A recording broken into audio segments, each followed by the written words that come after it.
Hey everybody, Nick Espinosa, your chief security fanatic here, and today we actually have to talk about Amazon Echo, aka the Alexa, because it is a colossal failure.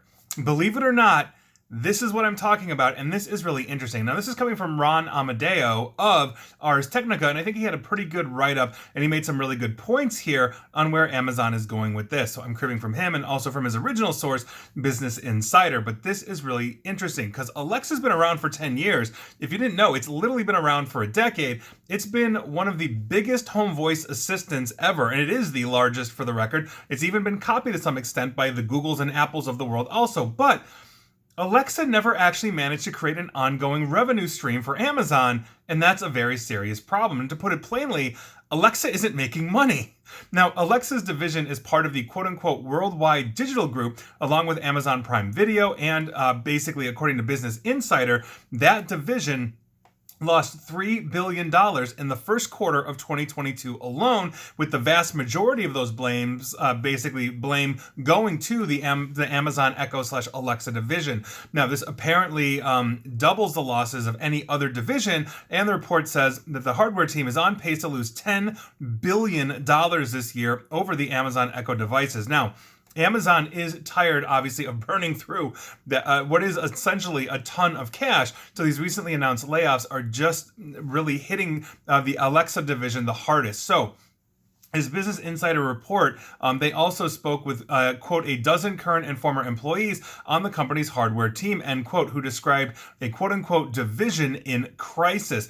Basically, every plan to monetize Alexa has failed so far, with one former employee calling Alexa, quote, a colossal failure of imagination and a wasted opportunity. An all-hands meeting basically took place in 2019, like a crisis meeting, to try and figure out this monetization problem. That went nowhere. By late 2019, the Alexa or Echo division started a hiring freeze, and Jeff Bezos, founder and former CEO of Amazon, basically started to lose interest in this project, according to sources, by 2020, give or take. Now, the new CEO, Andy Jassy, apparently really doesn't care either about this, and so here we are. The report also says that while Alexa's Echo line is among the, quote, best-selling items on Amazon, most of the devices sold at cost, meaning they are just simply giving these away. If it costs $100, it's making them about $100 or so to make and ship and package and all those different kinds of things. Another internal document described the business model by saying, quote, we want to make money when people use our devices, not when they buy our devices, meaning the purchase of the thing gets you in the door, but the monetization happens afterwards. In the same way, when you buy a car, the dealerships really make the money as you return for service, year after year or every few months or however long you need oil changes and tire rotations and all that kind of stuff. The car in and of itself is an expensive item, but they make money and profit on you on the other side. You buy an iPhone, it's the same thing.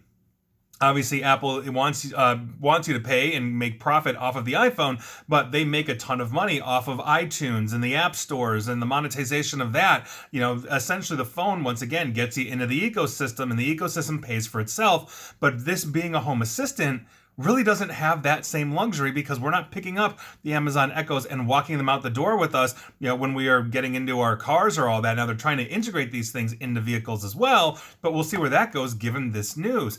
The plan for this monetization just really never materialized. It's not like, Echo plays ad breaks after you use it, and the hope basically was that people would buy things on these devices using their voice. But not many people want to trust Amazon or their artificial intelligence with spending their money on buying an item without seeing a picture or reading reviews, meaning if I'm reordering something over and over and over from Amazon, and let's say I can say, hey, Echo, I'm not going to say it, reorder my I don't know, air filters for my air conditioning. Like, that's the first thing I could think of. Like that'd be one thing. But if I'm looking at like buying clothes or let's say tangibles, or I'm trying to buy like, oh, I need a new knife set for my kitchen, just off the top of my head, I want to actually be able to visually see them, right? I want them to match the aesthetic that I've got going in my kitchen, or I'm not just going to randomly buy sheets for my bed if they don't match the room. Those kinds of things.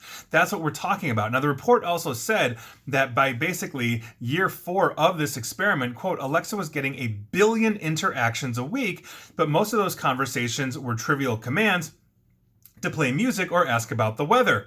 can't monetize those. And I think that's one of those things that is a huge problem. Now, you could buy a weather app for 99 cents and maybe they get some of that, but again, that's not ongoing monetization. Unlike social media platforms where I can scroll through 5 posts and then get an ad, for something and people pay for that luxury, you really can't do that. In the same way that I can say, hey, Echo, play XYZ song, for it. How do they really monetize that, as they're not really necessarily have the same model as a Spotify? So I can see it from that perspective that this is actually a colossal failure. But here's the problem that Amazon has. Everybody's got these things. Everybody's got these things. And that is going to be one of those things. Are they all just going to shut down? And if so, does that harm the overall longitudinal, reputation and brand that is Amazon? Meaning, well, I'm not going to buy their next gadget if this is just going to happen. Maybe the next one to go is Ring Doorbell, please, for the record. Or they just bought Roomba from iRobot. Maybe that'll be the next one they get bored with and decide, we can't monetize it the way we want to.